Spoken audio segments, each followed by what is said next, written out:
അമ്മയോടൊപ്പം holy fire ministry ഒരുക്കുന്ന ആത്മീയ ശുശ്രൂഷ വിമല ഹൃദയ പ്രതിഷ്ഠ വർഷങ്ങളായിട്ട് ഹോളി ഫയർ മിനിസ്ട്രിയുടെ നേതൃത്വത്തിൽ ചെയ്തു വരുന്ന ശുശ്രൂഷയാണ്. പ്രിയമുള്ളവരെ, പരിശുദ്ധ അമ്മയുടെ മാധ്യസ്ഥത്തിന് അത്രത്തോളം ശക്തിയുണ്ടെന്ന് ഈ കാലഘട്ടത്തിൽ ഹോളി ഫയർ മിനിസ്ട്രിയിലൂടെ ദൈവം നമുക്ക് വെളിപ്പെടുത്തി തരുമ്പോൾ, ഇന്നേ ദിവസം പരിശുദ്ധ അമ്മയുടെ മാധ്യസ്ഥം യാചിച്ച് നമ്മൾ പ്രാർത്ഥിക്കുമ്പോൾ അമ്മയുടെ ജീവിതത്തെക്കുറിച്ച് നമ്മുടെ ശുശ്രൂഷയുടെ 3-ാം ഘട്ടത്തിലാണ് പരിശുദ്ധ അമ്മയുടെ ജീവിതത്തെക്കുറിച്ച് ധ്യാനിച്ച് അമ്മ എങ്ങനെയാണ് ദൈവിക കൃപാവരങ്ങളിൽ വളർന്നു വന്നത്, പരിശുദ്ധാത്മാവിൻ്റെ നിറവ് തൻ്റെ ജീവിതത്തിൽ സ്വീകരിച്ച് കൃപയിലും അഭിഷേകത്തിലും നമുക്ക് മാതൃകയായി തീർന്നതെന്ന് വചനത്തിലൂടെ ഈശോ നമുക്ക് കാണിച്ചു തരികയാണ്.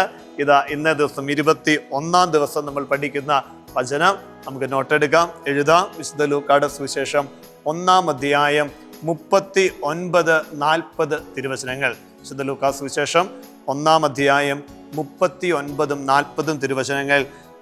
ആ ദിവസങ്ങളിൽ മറിയം യൂദയായിലെ മലമ്പ്രദേശത്തുള്ള ഒരു പട്ടണത്തിലേക്ക് തിടുക്കത്തിൽ യാത്ര പുറപ്പെട്ടു. അവൾ സക്കറിയായുടെ വീട്ടിൽ പ്രവേശിച്ച് എലിസബത്തിനെ അഭിവാദനം ചെയ്തു. നോക്കിക്കേ, തൊട്ട് മുകളിലുള്ള വചനങ്ങൾ ഇങ്ങനെയാണ് പറയുന്നത്: പരിശുദ്ധാത്മാവിനെ സ്വീകരിച്ച പരിശുദ്ധ അമ്മ തൻ്റെ ജീവിതത്തെ ദൈവകരങ്ങളിലേക്ക് സമർപ്പിച്ചു. നോക്കിയേ, പരിശുദ്ധാത്മാവിനെ നമ്മുടെ ജീവിതത്തിലേക്ക് സ്വീകരിക്കുമ്പോൾ നമ്മളിൽ നാം വരുത്തേണ്ട മാറ്റത്തെക്കുറിച്ച്, യേശു സാന്നിധ്യം പരിശുദ്ധാത്മ നിറവിലൂടെ കടന്നു വരുമ്പോൾ നമ്മളിൽ ഉണ്ടാകേണ്ട മാറ്റത്തെക്കുറിച്ച് പരിശുദ്ധ അമ്മ കാണിച്ചു തരികയാണ്. ആ ദിവസങ്ങളിൽ മറിയം യൂദയായിലെ മലമ്പ്രദേശത്തുള്ള ഒരു പട്ടണത്തിലേക്ക് തിടുക്കത്തിൽ യാത്ര പുറപ്പെട്ടു. യാത്രയുടെ ലക്ഷ്യം നമുക്കറിയാം. പരിശുദ്ധ അമ്മയ്ക്ക് ദൈവദൂതൻ ഒരു ഉറപ്പ് നൽകിയിട്ടുണ്ട്. ദൈവത്തിൻ്റെ പ്രവർത്തനം നിന്റെ ചാർച്ചക്കാരിയായ എലിസബത്ത് വന്ധ്യെന്ന് പറഞ്ഞിരുന്നു. അവൾക്ക് 6-ാം മാസം ഗർഭവതിയാണ്. അത് കേട്ടപ്പോൾ പരിശുദ്ധ അമ്മയും ഉദരത്തിൽ ഈശോയെ സ്വീകരിക്കുന്ന ആദ്യ നാളുകൾ നമ്മൾ വചനത്തിൽ കാണുന്ന 3 മാസത്തോളം എലിസബത്തിനെ പരിശുദ്ധ അമ്മ ശുശ്രൂഷ ചെയ്തു. ഗർഭസ്ഥാവസ്ഥയുടെ ആദ്യത്തെ 3 മാസ കാലഘട്ടം ശാരീരികമായിട്ടുള്ള ബുദ്ധിമുട്ടുകളുണ്ട്, പ്രയാസങ്ങളുണ്ട്. എങ്കിലും പരിശുദ്ധ അമ്മ പരിശുദ്ധാത്മാവിനാൽ നിറയപ്പെട്ടപ്പോൾ നമുക്ക് കാണിച്ചു തരുന്ന ജീവിത മാതൃക നിന്റെ ജീവിതത്തിൽ എന്തെല്ലാം സഹനങ്ങളിലൂടെ വേദനകളിലൂടെ നീ കടന്നു പോയാലും കൂടെയുള്ളവരെ സഹായിക്കാൻ മറന്നു പോയേക്കല്ലോ. ദൈവം നിനക്ക് വരമേൽപ്പിച്ച് തന്നിട്ടുള്ള ഒത്തിരി പേരുണ്ട്. ഒരു ജീവിത പങ്കാളിയുണ്ട്, മക്കളുണ്ട്, മാതാപിതാക്കളുണ്ട്. നീ അനുദിന ജീവിതത്തിൽ കണ്ടുമുട്ടുന്ന ഒത്തിരി പേരുണ്ട്. ചിലപ്പോൾ നമ്മുടെ ഒരു വാക്ക് മതി, നമ്മുടെ ഒരു സാന്നിധ്യം മതി അവരുടെ ജീവിതങ്ങൾക്കൊരു സഹായമായി തീരുവാൻ, ഒരു ജീവിത പ്രതിസന്ധിയിൽ അവർക്കൊരു താങ്ങായി തീരുവാൻ.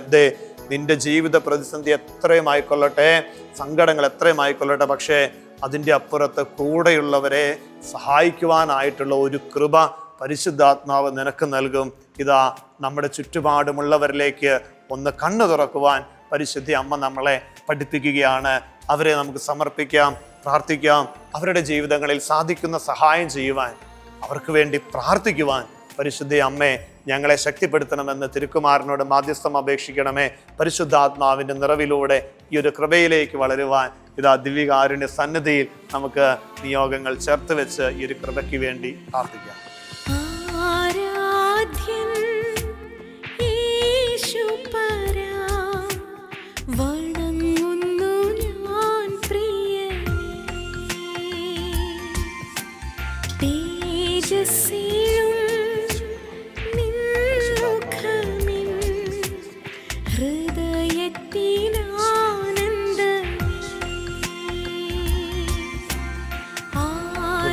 ഈശോയെ, ഞങ്ങളൊന്ന് ചേർന്ന് തിരുമുൻപിൽ അങ്ങേ ആരാധിക്കുന്നു, സ്തുതിക്കുന്നു, നന്ദി പറയുന്നു. അമ്മയോടൊപ്പം ഈ ആത്മീയ ശുശ്രൂഷയിൽ, ഹോളി ഫയർ മിനിസ്ട്രി ഒരുക്കുന്ന ഈ ആത്മീയ ശുശ്രൂഷയിലൂടെ കർത്താവെ ഞങ്ങളെ അനുഗ്രഹിക്കുന്നതിനെ ഓർത്ത് ഞങ്ങൾ നന്ദി പറയുകയാണ്.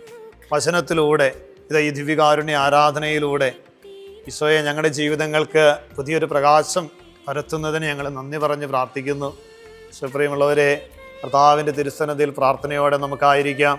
ഇന്ന് പരിശുദ്ധ അമ്മയുടെ ജീവിതത്തെ ധ്യാനിച്ചു പോകുമ്പോൾ കർത്താവ് നമുക്ക് നൽകിയ വചനം അമ്മ തിടുക്കത്തിൽ മലമ്പ്രദേശത്തേക്ക് യാത്ര പുറപ്പെട്ടു ചർച്ചക്കാരിയായ എലിസബത്തിനെ സഹായിക്കുന്നു. ഈശോയുടെ സന്നിധിയിലിരുന്ന് പ്രാർത്ഥിക്കുമ്പോൾ, കർത്താവെ ഞങ്ങളുടെ കൂടെയുള്ളവരെ സഹായിക്കുവാൻ, ഞങ്ങളുടെ വിഷമസന്ധികളിലും വേദനകളിലും അതെല്ലാം മറന്ന് കൂടെയുള്ളവരെ സഹായിക്കുവാൻ പാകത്തിനുള്ള ഒരു ആത്മീയ വളർച്ചയിലേക്ക് ഞങ്ങളെ നയിക്കണമേ. പലപ്പോഴും ഈ കാലഘട്ടത്തിൽ മറ്റുള്ളവർക്ക് നേരെ കണ്ണടച്ച് നടന്നു നീങ്ങുന്ന ഈ ലോകത്തിൽ കൂടെയുള്ളവരുടെ, അത് പക്ഷെ കുടുംബത്തിലുള്ളവരാകാം, പ്രിയപ്പെട്ടവരാകാം, നിങ്ങളുടെ അയൽപക്കങ്ങളിലുള്ളവരാകാം, അനുദിന ജീവിതത്തിൽ ഇതാ കൂടെയുള്ളവരെ സഹായിക്കുവാൻ പ്രിയപ്പെട്ടവർ ഒരു നല്ല വാക്ക് മതിയല്ലോ, ഒരു സ്നേഹത്തോടെ ഒന്ന് ചേർത്ത് നിർത്തുന്ന ഒരു കൂട്ടായ്മ മതിയല്ലോ. ഈശോയെ കൂടെയുള്ളവരെ സഹായിക്കുവാനുള്ള ഒരു നല്ല മനസ്സ് നൽകി, കൂടെയുള്ളവർക്ക് വേണ്ടി പ്രാർത്ഥിക്കുവാൻ, സങ്കടപ്പെടുന്നവർക്ക് വേണ്ടി പ്രാർത്ഥിക്കുവാനുള്ള ഒരു നല്ല കൃപ നൽകി ഞങ്ങളെല്ലാവരും അനുഗ്രഹിക്കണമേ. നമ്മുടെ പ്രാർത്ഥനകളെ, യാചനകളെ, ഇന്നത്തെ എല്ലാ ജീവിത ഉദ്യമ മേഖലകളെ സമർപ്പിക്കാം. ശുശ്രൂഷകളെ, പ്രത്യേകിച്ച് ഈ ശുശ്രൂഷയുടെ പ്രാർത്ഥന ചോദിച്ച എല്ലാവരുടെ നിയോഗങ്ങളെ സമർപ്പിക്കുന്നു, ചേർത്ത് വയ്ക്കുന്നു. ഹോളിഫയർ മിനിസ്ട്രിയുടെ എല്ലാ ആത്മീയ ശുശ്രൂഷകളെയും കർത്താവേ നീ ഏറ്റെടുക്കണമേ, അനേകർക്ക് അനുഗ്രഹമാക്കി മാറ്റണമേ. അമ്മയുടെ മാധ്യസ്ഥത്തോട് ചേർന്ന് ഇത് അമ്മയോടൊപ്പം നമുക്ക് കരങ്ങൾ കൂപ്പി ഈശോയുടെ ദിവികാരുണ്യ ആശീർവാദം ഏറ്റവും ഭക്തിയോടെ നമുക്ക് സ്വീകരിക്കാം. പരിശുദ്ധ പരമ ദിവ്യകാരുണ്യമേ,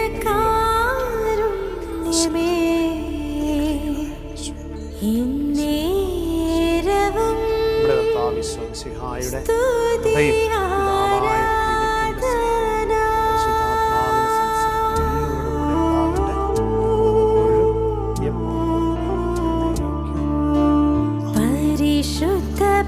പരിശുദ്ധ പരമ ദിവ്യകാരുണ്യേശ്വരി നേരും ആരാധനയും സ്തുതിയും ഉണ്ടായിരിക്കട്ടെ.